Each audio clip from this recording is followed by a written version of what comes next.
যোগী আদিত্যনাথ শেষে ধর্মের রাজনীতি ছেড়ে জাতপাতের রাজনীতিতে নেমে আসলো। ইউপিতে মুসলিম যাদব অফিসার ফিল্ড পোস্টিং থেকে সরবে।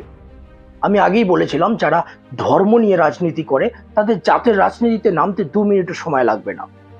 এরা আর কতটা নিচে নামবে?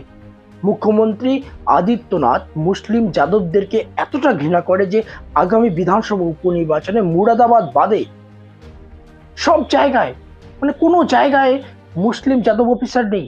ভাবুন কতটা ঘৃণা, আর নাকি প্রভাব খাটানোর একটা অপচেষ্টা। এখান থেকে এটাই প্রমাণিত হয় যে সমস্ত সিটে ভোট রয়েছে, সেখানে প্রভাব খাটানোর একটা চেষ্টা চলছে বা চেষ্টা করছে, এটা প্রমাণিত। কালকে যদি বিজেপির মনে হয় ব্রাহ্মণ ক্ষত্রিয় বিজেপির পক্ষে নেই, তাহলে তাদের প্রতিও এরকম সরকারি নির্দেশ করতে তারা এক বিন্দু মাত্র ভাববে না, করে দেবে ঘোষণা। এই জন্যই বলি, যে বাঙ্গি ফলে 2 পাতাতে চির। ধরে নিন কালকে ধর্মের রাজনীতি করার জায়গা বিজেপির হাতে নেই, তাহলে তারা কি করবে? তখন তারা জাতপাতের রাজনীতি করা শুরু করবে, এবং 2 মিনিটও ভাববে না জাতপাতের রাজনীতি করতে।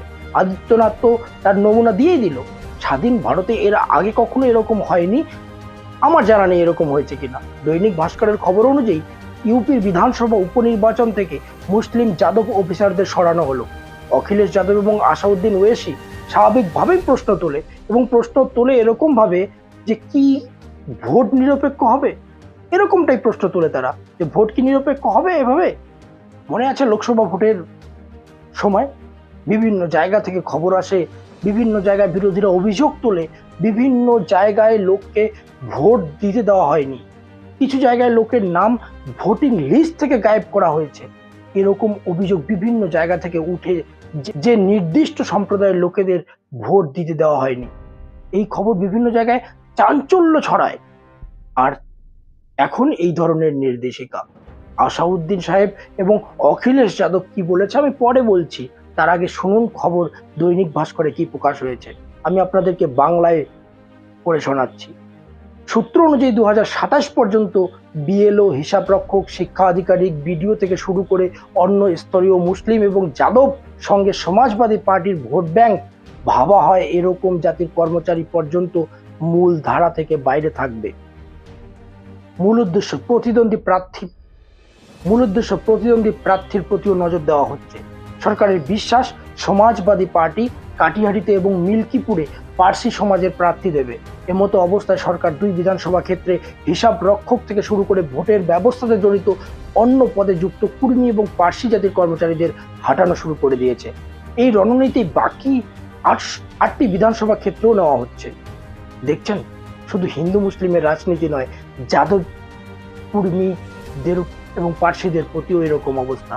কারণ এখন ভারতীয় জনতা পার্টির মনে হচ্ছে যে কুর্মী এবং পার্সিরও বেশিরভাগটাই সমাজবাদী পার্টির দিকে রয়েছে। অবাক করার মতো বিষয় বন্ধুরা, এইসব আমাদেরকে 2024 সালে দেখতে হচ্ছে। ভারতীয় জনতা পার্টি জাতপাতের রাজনীতি করতে গিয়ে আর কতটা নিচে নামবে। অখিলেশ যাদব বলছে, উত্তরপ্রদেশেও ভারতীয় জনতা পার্টিকে হারানোর জন্য মানুষ ময়দানে নেমে গেছে। তাই ভারতীয় জনতা পার্টি যতই শাসকীয় প্রশাসকীয় নাটক করুক, কেউ পরাজয় ঠেকাতে পারবে না। দেখার বিষয় এই অফিসারদের পরিবর্তে যে সমস্ত অফিসার আসবে, ওদের নিরপেক্ষতার উপর মোহর কে লাগাবে। ভারতীয় জনতা পার্টি উপনির্বাচনে 10-এর মধ্যে 10টি যে হারবে, সেই হারের অপমান থেকে বাঁচার বাহানা যেন না খোঁজে। যদি বিজেপি জনবিরোধী না হতো, তাহলে আজকে এই দিন দেখতে হতো না। মুদ্রাস্ফীতি, বেকারত্ব, পুলিশের নিয়োগ, নিট পরীক্ষা, মহিলা সুরক্ষা, সংবিধান এবং সংরক্ষণের মতো বিষয়গুলো থেকে বাঁচতে বিজেপি কাকে নিযুক্ত করবে, এটাই দেখার। কিছু বিশেষ আধিকারিককে সরানোর কথা বলে বিজেপি এটা স্বীকার করলো যে ওনার সরকারে হয়তো নির্বাচনীয় ঘাপলা আধিকারিক দ্বারা হয়। এই ভারতীয় জনতা পার্টির নিজের সরকারের সাথে সাথে নির্বাচন কমিশনের উপরেও নির্বাচন কমিশন ব্যবস্থা নিক।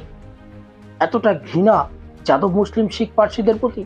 এই আদিত্যনাথ তো নিজেকে ধার্মিক বলে, তাহলে এতটা ঘৃণা একজন ধার্মিক ব্যক্তির কাছে মনে করুন এই চিত্র लखनऊ में छेड़खानी वाली ये तस्वीर आई थी, ये যেখানে এই ধরনের মানুষকে বিরক্ত করার কাণ্ডে সব ধর্মের লোক যুক্ত ছিল, কিন্তু মুখ্যমন্ত্রী আদিত্যনাথ বুদ্ধি করে বিধানসভায় শুধুমাত্র মুসলিম ও যাদবের নাম নিয়েছিল। गोमतीनगर की घटना उस घटना में भी हम लोगों ने जवाबदेही तय की है। उसके अपराधियों की सूची भी मेरे पास आई है। ये अपराधी हैं, पहला अपराधी है पवन यादव, दूसरा अपराधी है मोहम्मद अरबाज। ये सद्भावना वाले लोग हैं, यानी सद्भावना। अब इनके लिए सद्भावना ट्रेन चलाएंगे, इनके लिए बुलेट ट्रेन चलेगी, चिंता मत करो। और उस बुलेट ट्रेन की तैयारी की जा रही है। আমি অবাক হই সেই সমস্ত লোকগুলোর প্রতি যারা এই ধরনের বয়ানেও তালি বাজায়। এখানে নিশানাতে মুসলিম, যাদব, কিন্তু কিছুদিন পর কুর্মি এবং পার্সিও আসবে, তার নমুনা ইতিমধ্যেই পাওয়া গেছে। কারণ বলা হচ্ছে এই ধর্মের অফিসারদের ভোটিংয়ে পোস্টিং দেওয়া হবে না। চিন্তা করুন, কালকে যদি ক্ষত্রিয়, ব্রাহ্মণ কোনোভাবে সমাজবাদী পার্টি বা কংগ্রেসকে সমর্থন দেয়, তখন কি হবে? প্রশ্ন হলো নির্বাচনীয় নিরপেক্ষতা নিয়ে। এই কথাই বলছে আসাউদ্দিন ওয়েসি, শুনুন কি বলছে। ये जो स्टेटमेंट है उत्तर प्रदेश के मुख्यमंत्री का, ये इस बात को बताता है कि वो free and fair by election नहीं चाहते उत्तर प्रदेश में। इसलिए कि चुनाव कराना यह संविधान की आर्टिकल 324 के तहत इलेक्शन कमीशन ऑफ इंडिया की जिम्मेदारी है। हम इलेक्शन कमीशन से जानना चाहेंगे कि क्या वो उत्तर प्रदेश के मुख्यमंत्री के इस डिक्टाट को, इस ऑर्डर को वो मानेंगे और फिर यादव और मुसलमान ऑफिसर को नहीं रखेंगे, या फिर फ्री एंड फेयर इलेक्शन होगा जिसमें इलेक्शन कमीशन इंडिपेंडेंटली काम करेगा। अब उत्तर प्रदेश के मुख्यमंत्री ये बताना चाह रहे हैं कि वो इलेक्शन कमीशन ऑफ इंडिया है और आर्टिकल 324 के कोई माने नहीं रखते। वो ये भी कह रहे हैं कि अब इलेक्शन फ्री एंड फेयर नहीं होगा, क्योंकि वो कोई पॉलिटिशियन, कोई मुख्यमंत्री, कोई प्रधानमंत्री इस बात को तय नहीं कर सकता कि कौन सा ऑफिसर रहेगा नहीं रहेगा, तो इलेक्शन कमीशन तय करेगा।